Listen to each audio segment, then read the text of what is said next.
Hello everyone, this is Jotto, and welcome to another deck tech.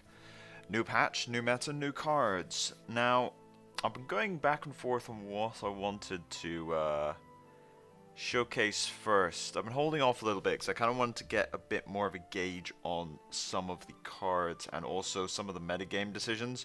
But I think I've got a few decks that I'm actually kind of interested to showcase now. So, because half the decks I've been playing recently have had no new cards in them at all, because of course they haven't, that's me just being ridiculous. That's not an indicator of the new cards at all. That's just what's happened. But anyway, so with that in mind, I thought I'd start with one that actually does use a new card. Spirits. Now, I don't think I've ever covered a Spirits deck before, so we'll start with a hero, which, given how my last couple deck techs have gone, is an unusual change of pace. Enoch the Steel Horror, Blood Feast, 2 mana, 2 turn cooldown. You sacrifice a dude, get 1 life for all of your other creatures, and they all get +1/+1 until end of turn, obviously. But yeah, very powerful. Now, Enoch is amazing in this deck for 2 reasons. One, it's a go wide deck, which means the +1/+1 will get you a lot of value for both trading and damage. And 2, you lose a lot of life in this deck from yourself. You spend a lot of life to get effects going, which means you need the healing from Enoch. So Enoch, clear choice for hero in this deck. Now, in an unusual twist, we're actually going to start with a card at the bottom. Twilight Guardian. This is what this deck is built around. 2 mana, 2 level, legendary, 3/4, 2 speed invocation. Lifebound and Ancient. Ancient's actually quite valid because it means you can play 4 of them without problems, since you can use the rest for shrines. Whenever you play an Order Spirit, you gain a life. Whenever you play a Corruption Spirit, you can pay 2 life and summon an Enchained Soul. Now, this allows, and if it's both, you gain a life and get an Enchained Soul. This allows you to go wide very, very quickly with Enoch. You get massive numbers of Enchained Souls and then go from there. Managing the slave numbers is a little tricky, but you can always sacrifice Enchained Souls when you need to. And whenever you, at the start of your turn, if you control 5 or more spirit creatures, you can invoke it, so you get your 3/4 2 speed. This almost never happens. Okay, it does happen sometimes, but usually you're already winning. However, the threat of it happening does more damage than you think.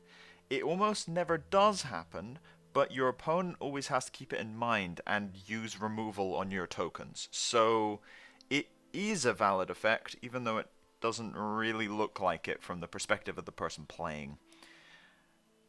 Now, before we get into the Spirits engine, why this deck now? Soul Shepherd and Reanimate. So Soul Shepherd is a new card, 4 mana, 3 levels, although never play it for 3 levels in this deck. 3/7, 2 speed, legendary. It's an ancient, that's very important, and it can exhaust itself to play a spirit creature from your graveyard as if it was in your hand. It's stupefied, and when it dies, you put it under Soul Shepherd so it doesn't go back to graveyard. You can only use it in your turn. And whenever you play a spirit, you can ready the Soul Shepherd, which sometimes comes up. The key thing is Ancient. Ancient lets you use it as a shrine, which means it goes straight into your graveyard, and then you can reanimate it. This deck does not go 3 levels. You can, but it doesn't want to. It doesn't go 3 levels, so Soul Shepherd is entirely played as a 4 mana 2 level creature. That's why I decided to play it here, because it synergizes really, really nicely with some stuff, like Emanation's play boost abilities, which actually circumnavigate Stupefy. And when you play stuff, it gets rid of their negative effects as well as their positive ones. So it's a good late game value engine and offered a bit more punch in this deck. Also made it horrendously weak to Helm, but that's a story for another time. But yeah, so you get to play spirits out of your graveyard, ready, get more and more and more, and every single time you play one, triggers the Twilight Guardian. Nice synergies. So, onto the creatures. We'll do the spirits first. Enchained Soul, yes, we're actually playing the soul. The 1-drop soul, 1/1, 3 speed, flying enslave, sacrifice to gain it life. We're playing it as a creature because, well, You need Twilight Guardian targets, and an Enchained Soul becomes 2 Enchained Souls for 2 life with Twilight Guardian. And if you get it back with Soul Shepherd, it no longer has Slave. It no longer has Flying either, but it no longer has Slave, which is really nice. It's just a 1 mana, 1/1, 3 speed, which is actually pretty good. Next, we've got Mesmerizing Spirit, the classic Spirit. 2 mana, 2 levels, 2/1, 2 speed, flying. Whenever you play it, they have to discard. Always a 2-for-1 in most situations.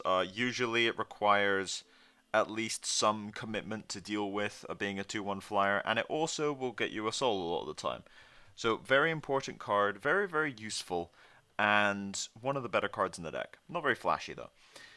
Angelic Emanation, a card which you very rarely see, but it fits perfectly in this deck. 2 mana, 2 levels, 1 order, 1 corruption. That's important because it's a spirit, so it double triggers the Guardian. 2/2, 2 speed, flying and lifebound. 2 play boost abilities. Each one costs 1 mana. You get an Enchained Soul or a Shield Emblem. I actually use both of these equally, I think. So, the reason this is so good in this deck is because when you play it, you get an Enchained Soul and a life immediately. So you actually only pay 1 life for your Twilight Guardian, and it has Lifebound. And against decks that have minus effects, you can rely on the first ability to go wide, and against red decks, you can go for Shield Emblems, which is very important, and is one of the reasons why this deck is actually quite good against a lot of these red control decks sometimes. Also, Soul Shepherd stupefies, but Stupefy does not affect play boost. So you can get your Emanation back with almost all of its abilities off of your Soul Shepherd. It doesn't have Lifebound or Flying, obviously, but you can get the other 2 abilities, which is very important. Then, for the last spirit in the deck, we've got Reincarnation Spirit. 3 mana, 1 order level, 2/2, 3 speed, flyer, and when it's in your graveyard, you can play it, put a Might Emblem on it, and then when it dies with a Might Emblem, you shuffle it. So you get it back once. Now, Reincarn is very nice because it gives you some extra resilience to removal and board wipes, and gives you some extra life. There's also a little bit of synergy with Militant Citadel, which is the skill shrine we're playing, where you can reduce it to a 2-cost creature, which is very, very nice. And with Godless Shrine... Is it Godless Shrine? Goblet Dungeon. Goblet Shrine. Oh, that's wrong card game. Anyway, with Goblet Dungeon, you can switch levels, so you can actually open up Enchained Soul, Death Cursed, and then go Reincarn on curve. You can actually do that, so it's a very, very nice card. Not a Corruption Spirit, unfortunately, but very, very nice. So, on to the non-spirits. Now, this is where a lot of the flex slots come in for the deck. We'll start with the obvious one, Fallen Angel. Fallen Angel is a 3 mana, 1 order, 1 corruption, angel. 2/2, 3 speed, flying and embody, so you can sacrifice a creature when you play it to make it cost 2 mana and give it swift. This turn specifically, but doesn't really matter with a flyer. Whenever another creature you control dies, you can pay 2 life to put a Might Emblem on it. Now this includes the one you embody. So you can embody a spirit with the angel, and it will be a 3/3 with Swift. That's important. Now, we're not playing 4 because it uses a lot of life. I'll put it that way. It consumes a ton of life to use Fallen Angel, and you're already consuming life with Twilight Guardian. So, yeah, be a little careful with that, but it can get quite large, and it's an extra swift threat. It also lets you do some nice combos, where you can play Fallen Angel, sacrifice a bunch of Enchained Souls, and then pump it a bunch and attack. So that sometimes comes up. Now, the rest of the creatures, we've got Steelnor Innkeeper, which I actually quite like. 2/2, 2 speed, 2 drop. And you can play boost for 1 to stupefy an enemy creature, which gets rid of all abilities, which is very, very nice. And when you play it, you can shuffle 5 creatures from the enemy's graveyard into their deck. You don't have to, but if you're mid to late game, shuffling a bunch of 1-drops back in is nice, and there's also some cards that benefit from graveyard synergy, so you can disrupt that. The main reason this exists is to stupefy problem creatures. So things like Selena, Phoenix, Dragon, Jin. There's quite a few targets that this deck has serious problems killing.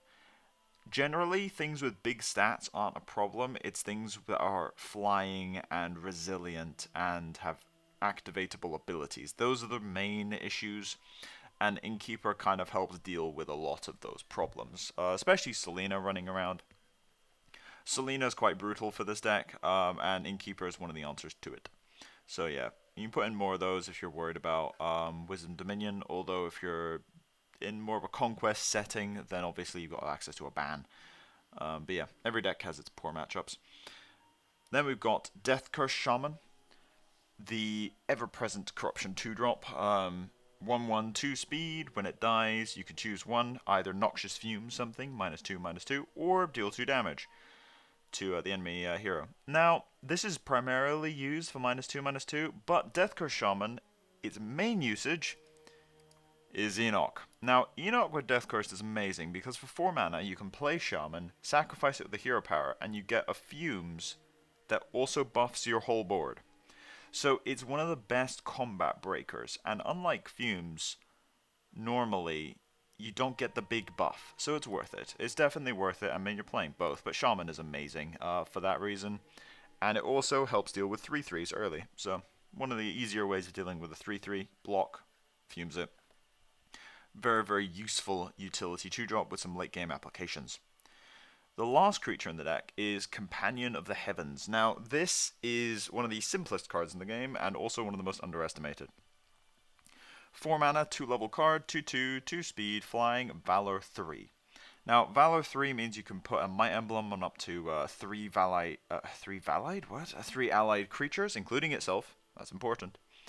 Which is actually very, very handy, because this is a go-wide deck. You're most likely going to have 2 other creatures in play, and then it is effectively a 5/5 in stats over 3 creatures, which is quite nice, and also helps you get out of AoE range.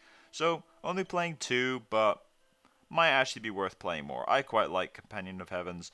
The only issue with it is it has the same curve slot as Reanimate for Soul Shepherd, but you don't always have this combo, so yeah, Companion, the Lion, is actually quite strong.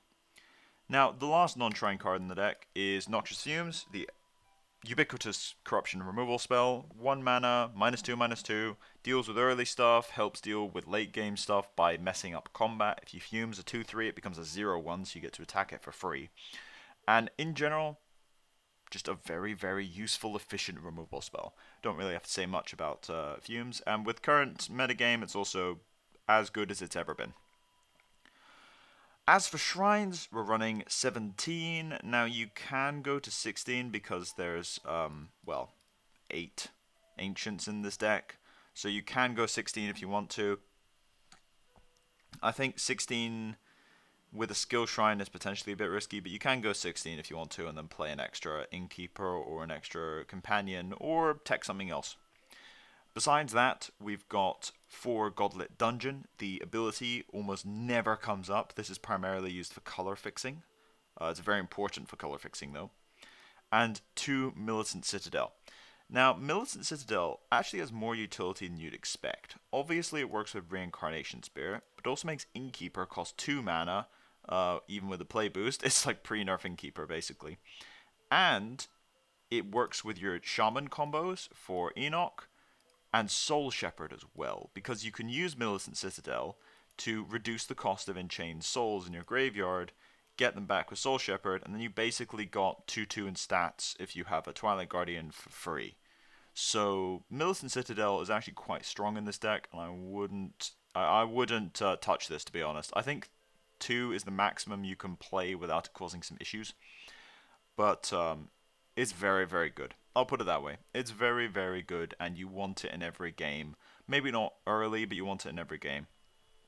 The other skill shrine that I was debating was Haunted Cemetery, which you can also play around with a bit. The problem is losing this many cards to skill shrines can be a bit rough, but yeah, you can look at Haunted Cemetery. Mausoleum of the Damned can also be an interesting one because there are quite a few level 1 creatures in this deck. And I think the only other ones I've tried is Sanctum, but 3 levels is a little much. In terms of other cards to look at, the one that I have thought about heavily was Spoils of War. Now, Spoils of War is a card that a lot of people forget exists, and to be honest, I do sometimes as well. 2 mana, 2 levels. If 3 or more creatures die this turn, not yours, just creatures, you can either draw 3 cards or summon 3 souls. I'm actually going to test this out a bit because I think it's quite nice, but I didn't want to put it in the base deck list. I think this is something you should try out and see if you like. I certainly am, because this deck does have a few issues with draw power. Keep in mind, Enchained Souls can be summoned very quickly, and you can sacrifice 3 of them and then use Spoils of War to draw 3 cards, so it's easier to activate than you'd think. But anyway, that's my Corruption Order Spirits deck using Soul Shepherds, Shenanigans, and some old cards, some new cards. What do you think? In terms of power level, I think this is I think it's a tier 2 deck. It's definitely not the best deck out there, but it has its moments of glory. It has its good matchups, it has its bad matchups, which, as far as I'm concerned, makes it quite a nice deck for Conquest. Because if you could figure out what those good matchups are, you have access to a ban. But I'll also be trying more of this out on ladder, see what I can do with it in between my other escapades into other decks. Because I really, really like the playstyle. It's a very, very fun deck to play. You get to summon huge numbers of creatures, do all sorts of crazy combos, doing things with setup, and it plays like a creature combo deck, and those are really, really fun to mess around with.